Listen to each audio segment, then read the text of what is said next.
¿Qué es el Evangelio? Una palabra sumamente repetida, sumamente escuchada por todos nosotros, pero posiblemente si tuviéramos que dar una definición no todos daríamos la misma.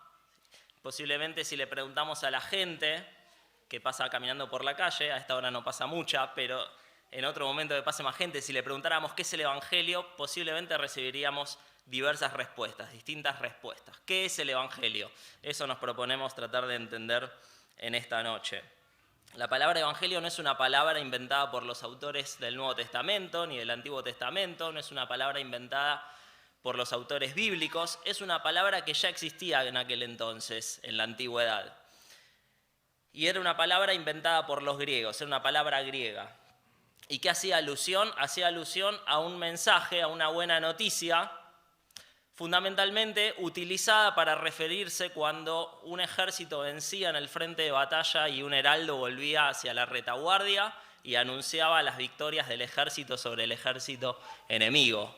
Una buena noticia de victoria, una noticia de aquellas que nos gustan escuchar, no de aquellas a las cuales estamos tan acostumbrados en estas geografías y que escuchamos a diario que no nos gustan escuchar, ¿verdad? Buenas noticias de victoria. Y la Biblia acuña esta idea de evangelio, este concepto de evangelio la adopta para transmitir la mejor noticia que la humanidad haya podido recibir. Ahora, si hablamos de noticias y de buenas noticias y de buenas nuevas, estamos hablando en definitiva de un mensaje. El evangelio consta de un mensaje, el evangelio es un mensaje. Y todo mensaje claramente tiene un contenido, lo que se transmite, y tiene un destinatario. Y desde luego también hay quien lo emite, un emisor. En este caso vamos a asumir es Dios. Pero quisiera que nos detengamos a pensar al momento de definir la consistencia de la idea de evangelio en el contenido de este mensaje, es decir, cuál es el contenido del mensaje del evangelio y cuál es el destinatario, a quién está dirigido el mensaje del evangelio. Quisiera que me acompañen a leer en Marcos capítulo 2, versículo 13, vamos a estar simplemente leyendo 5 versículos.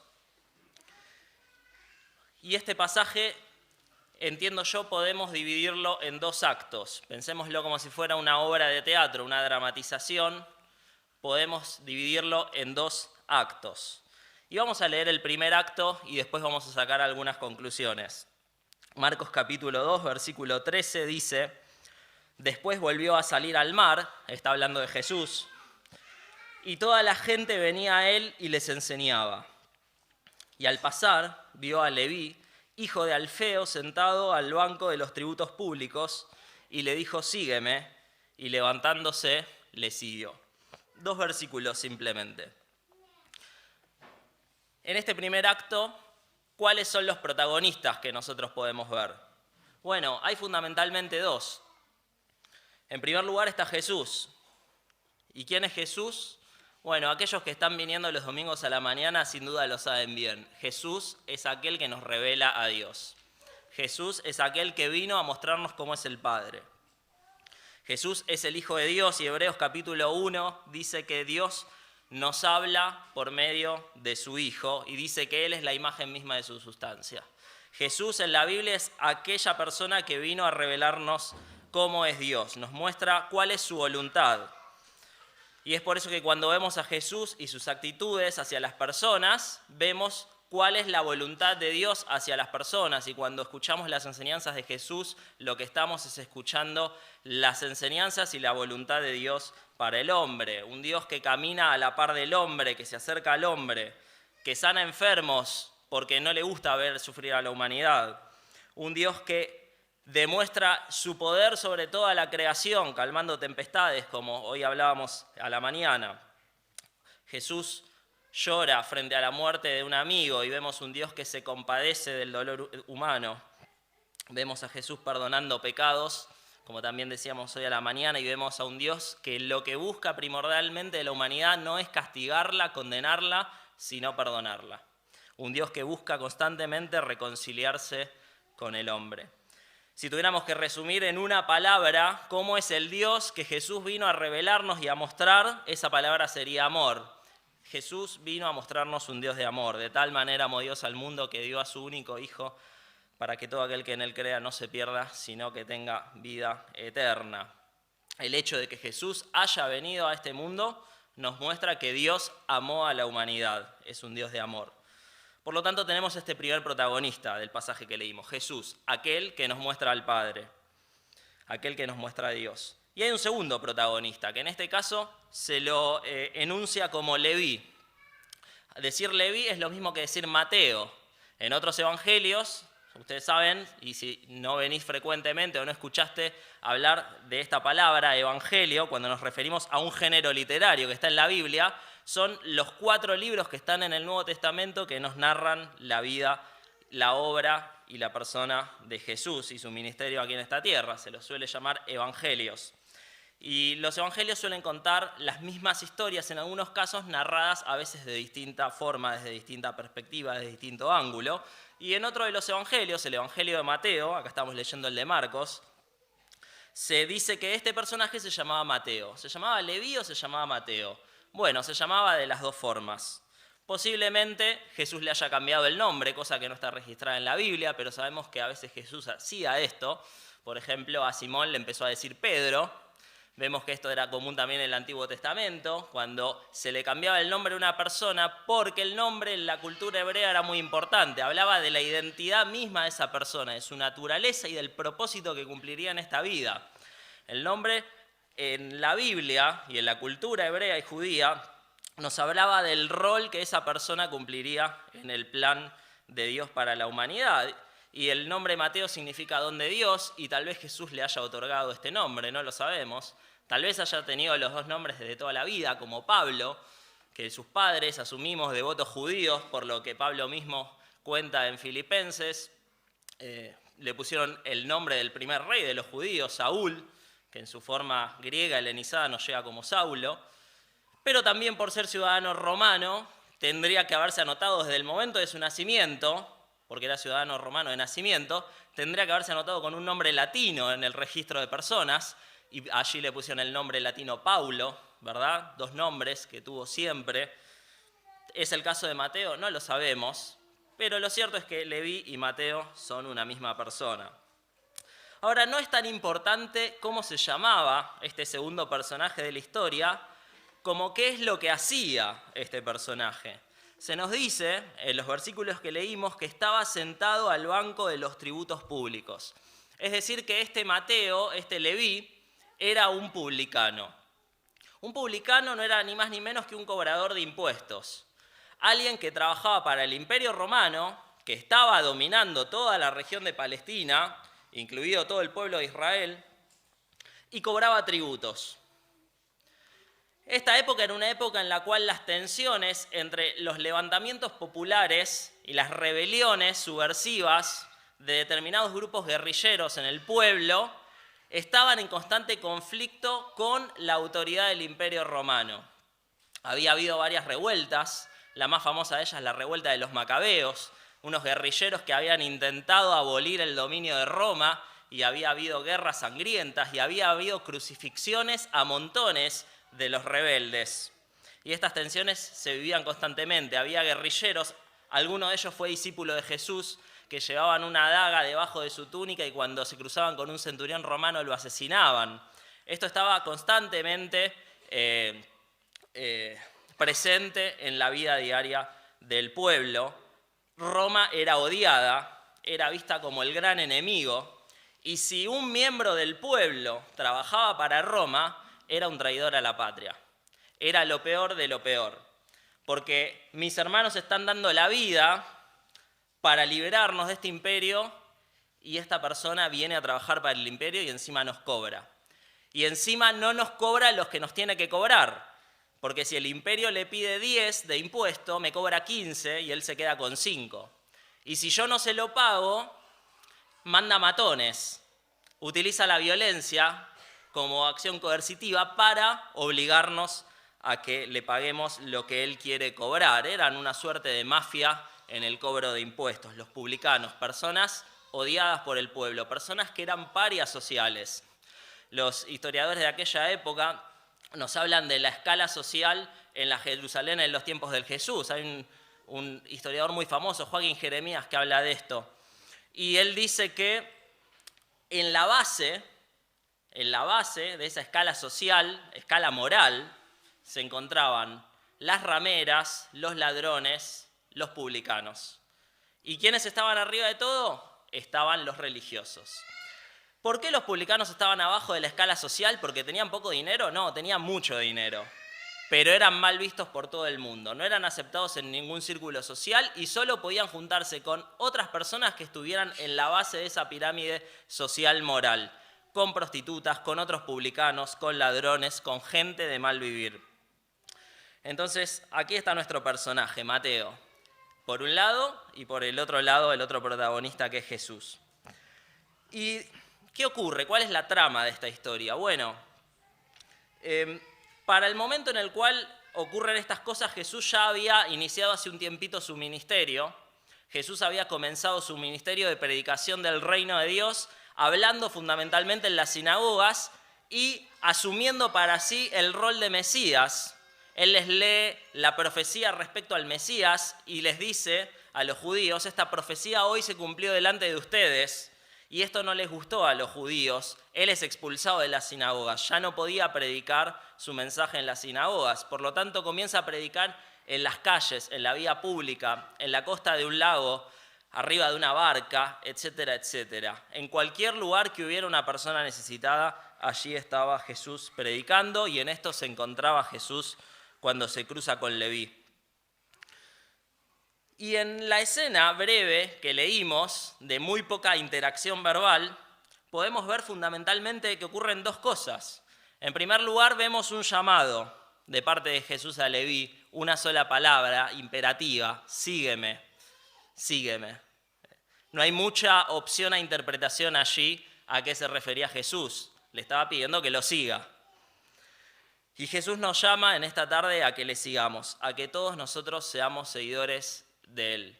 Y si tuviéramos que definir qué es el Evangelio y en qué consiste el mensaje del Evangelio, sin duda alguna podemos definir el Evangelio como un llamado a seguir a Jesús. El Evangelio es un llamado a seguir a Jesús.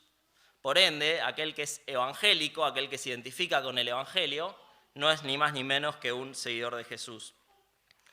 Ahora, el seguimiento a Jesús no es algo sencillo. Jesús mismo lo definió y utiliza estas palabras: si alguno quiere venir en pos de mí, es decir, si alguno quiere seguirme, niéguese a sí mismo, tome su cruz cada día y sígame. Habla de negarse en una sociedad en la cual el egocentrismo es lo que impera y lo que más importa es la imagen que yo demuestro de mi propia persona y lo que más me importa es yo mismo. Jesús dice, tenés que negarte, y en ese primer lugar de tu vida que ocupás vos en este momento, tenés que bajarte de ese pedestal y tengo que estar yo. El primer lugar de nuestras vidas lo tiene que ocupar Jesús, negarnos. Y luego dice tomar la cruz. Como dijimos recién, la idea de la cruz estaba bastante presente en la sociedad que estaba escuchando a Jesús en este entonces, ¿verdad? Tomar la cruz no era más que un símbolo de la muerte, una entrega de vida. Cuando las personas veían por la calle caminar a una persona cargando una cruz, sabían que esa persona estaba yendo para ser ejecutada. Sabían que esa persona estaba por entregar la vida, por la razón que fuera, por una causa ideológica, por sus crímenes, por sus pecados, esa persona estaba dando la vida. Jesús nos llama a, en primer lugar, negarnos a nosotros mismos y darle el primer lugar de nuestra vida, y en segundo lugar, a estar dispuestos a entregarle nuestra vida entera a Él. Y frente a este llamado al seguimiento que Jesús le realiza a Leví, vemos una respuesta. Dice que él dejó lo que allí estaba, se levantó y le siguió, ¿verdad? Se levantó y le siguió. Me llama la atención que Leví no dice ni una sola palabra, Leví no cuestiona absolutamente nada, él simplemente obedeció. Se para, deja todo lo que allí había y sigue a Jesús. Él renunció a su fortuna. Podemos asumir, estaba en una mesa en la cual se cobraban impuestos y allí habría mucho dinero, sin duda. Y no se nos dice que él recogiera primero el dinero en sacos y luego siguiera a Jesús. Él deja allí todo ese dinero y sigue a Jesús sin cuestionar absolutamente nada. Mateo estuvo dispuesto, o Leví estuvo dispuesto a pagar el costo del seguimiento a Jesús, que es el renunciamiento. Él renunció a aquello que en ese momento significaba toda su vida, que era su capacidad económica, porque después por el lado social no tenía absolutamente nada. Renunció a todo lo que tenía y siguió a Jesús. Hay un pastor alemán, no me refiero a un perro, me refiero a un pastor que vivió en Alemania en la época de la Segunda Guerra Mundial, que se llamaba Dietrich Bonhoeffer, muy famoso. Él fue ejecutado en un campo de concentración nazi y escribió todo un libro acerca del costo del seguimiento, el costo del seguimiento. Y una frase destacable que creo yo, dice él en su prólogo, es que aquello que a Dios le costó caro no puede salirnos barato a nosotros. Él habla de la gracia, que hoy en día la gracia de Dios se toma casi como una baratija, no se valora. Y él dice, lo que le costó caro a Dios, la sangre de su propio Hijo, para salvarnos, no puede costarnos barato a nosotros. Por lo tanto, el precio de la gracia, una frase casi absurda, el precio de la gracia, porque la gracia es algo regalado, dice Bonhoeffer, es el seguimiento. Si somos seguidores auténticos de Jesús, tenemos que pagar el precio del seguimiento, y Leví lo hizo. Dejó todo, renunció a todo lo que era su vida y siguió a Jesús. Ahora, posiblemente haya algo que como Leví tengamos que dejar en nuestras vidas para poder seguir plenamente al Señor tal como Él quiere, otorgándole el primer lugar de nuestras vidas. Desde luego que el seguimiento a Jesús demanda santidad de nosotros. Eso está fuera de discusión. El pecado no tiene lugar y debemos luchar con él y renunciar al pecado. Tal como dice Pablo, perseveraremos en el pecado para que la gracia abunde de ninguna manera. Pero posiblemente también haya cosas no pecaminosas que tengamos que dejar atrás y que están ocupando ese primer lugar en nuestras vidas y que nos están impidiendo seguir a Jesús tal como Él quiere que lo hagamos. Y pueden ser muchas cosas, muchas de las cuales tal vez no sean malas. Y en este sentido me gusta cuando Jesús llama al grupo de los discípulos pescadores, Pedro y compañía, que dice que ellos dejaron las redes y le siguieron. Dejando las redes le siguieron, dice textualmente. ¿Era malo pescar? No, no era malo. Era el medio con el cual se ganaban la vida. Era su trabajo, era su carrera profesional y posiblemente la empresa de pesca en la cual habían invertido toda su vida. Sin embargo, para aquel propósito que Jesús los estaba llamando, ellos tenían que dejar eso atrás. Eso que no era malo en absoluto. Y ellos estuvieron dispuestos a hacerlo. Dejando las redes le siguieron. Que cada uno piense qué es aquello que posiblemente está ocupando en mi vida más lugar del que debiera ocupar, quitándole el primer lugar, la primacía a Cristo en nuestras vidas. Una carrera, el afán por un ascenso material y social, lo que fuera. ¿Qué es aquello que está ocupando el primer lugar? Ese primer lugar tiene que ser de Jesús. Él nos llama a un seguimiento pleno negándonos a nosotros mismos y cargando nuestra cruz. Por lo tanto, si tuviéramos que hacer un resumen de este primer acto, podemos definir la primera de las consignas que nos planteamos para este mensaje. ¿En qué consiste el Evangelio? Un llamado a seguir a Jesús. La segunda consigna de este mensaje era a quiénes está dirigido este mensaje, es decir, a quiénes se llama a seguir a Jesús. Y eso lo vamos a leer en el segundo acto. Versículos 15 al 17. Marcos 2:15 dice, aconteció que estando Jesús a la mesa en casa de él, muchos publicanos y pecadores estaban también a la mesa juntamente con Jesús y sus discípulos, porque había muchos que le habían seguido. Y los escribas y los fariseos, viéndole comer con los publicanos y con los pecadores, dijeron a los discípulos, ¿qué es esto que él come y bebe con los publicanos y pecadores? Al oír esto Jesús les dijo, los sanos no tienen necesidad de médicos, sino los enfermos. No he venido a llamar a justos, sino a pecadores. Si, siguiendo la metodología del primer acto, definimos primeramente los protagonistas de este segundo acto, tenemos que decir que en primer lugar aparece el grupo de los publicanos y los pecadores. Recuerden, un publicano solamente se podía juntar con otras personas de su mismo rango social, y es por eso que es de esperarse que la mayoría de los amigos de Leví fueran otros publicanos. Y había armado una comida en su casa con Jesús. No sabemos si él había invitado a Jesús o Jesús se había invitado a sí mismo, como ocurre en el caso de Zaqueo, algo que también era práctica común en Jesús. Lo cierto es que allí estaba Jesús y estaban los amigos de Leví. Posiblemente Leví quisiera que los otros publicanos y los otros pecadores conocieran a Jesús y le siguieran tal como él había hecho. Ahora me llama la atención la denominación del segundo grupo, publicanos y pecadores. ¿Por qué se habla de pecadores si la Biblia dice que todos los hombres son pecadores? ¿Acaso los discípulos de Jesús no eran todos pecadores? ¿Y los fariseos no eran pecadores? ¿Y los escribas y los publicanos? ¿Y absolutamente todas las personas desde que existieron, desde la fundación del mundo y la creación de la humanidad hasta el fin de los tiempos, no son pecadores? Y la respuesta es sí, claramente que sí.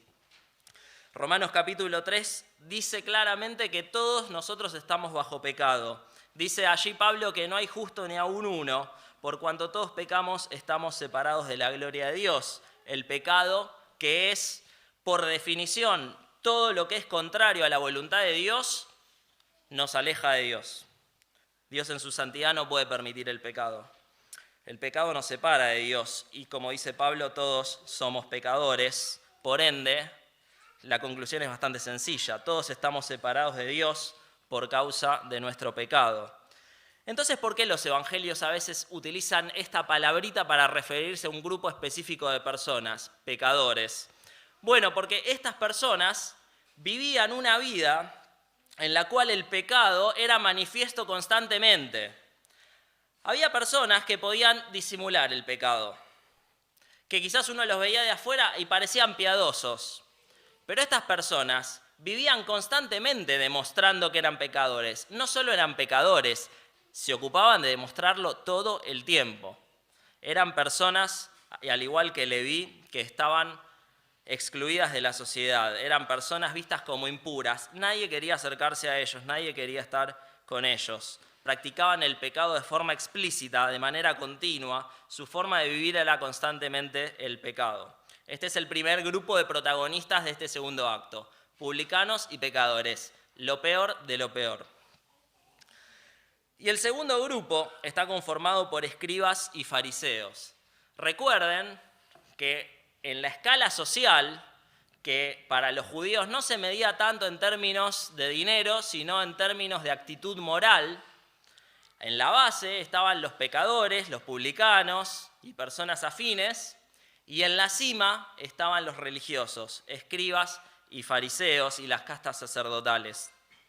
¿Quiénes eran los escribas? Los escribas eran eruditos de la ley. Ellos se ocupaban de copiar la Biblia, básicamente. Por lo tanto, la sabían prácticamente de memoria, la conocían.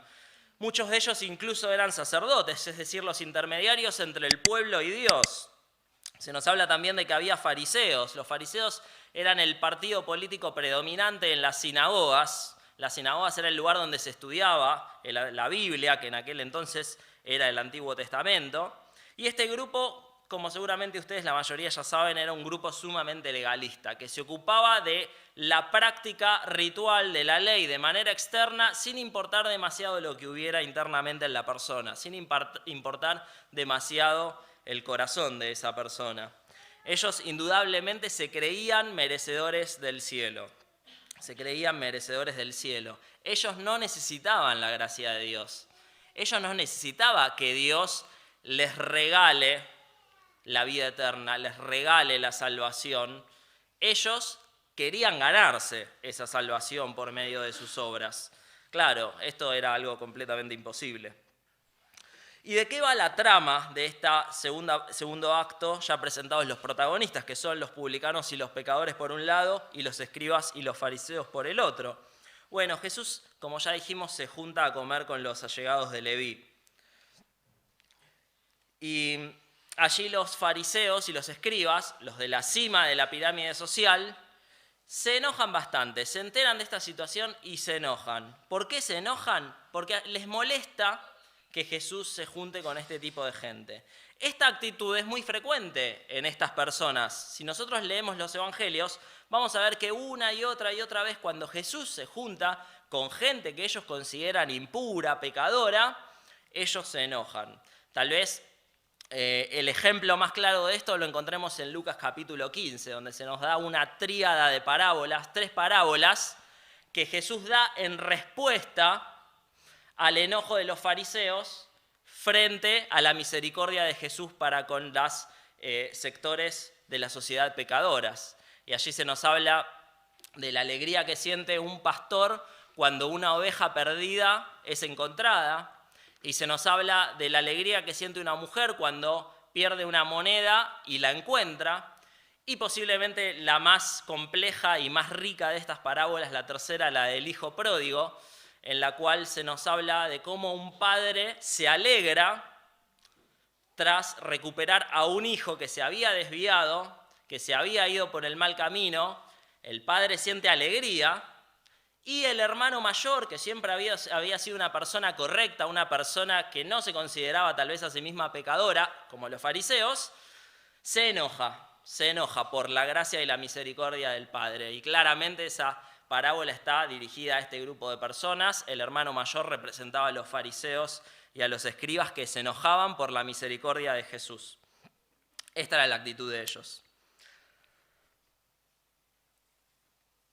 A veces pensamos que el evangelio es solamente para los religiosos, para aquellos que nacieron y crecieron en una iglesia, aquellos que al parecer no tomaron decisiones equivocadas en su vida, decisiones que a veces parecen irreversibles.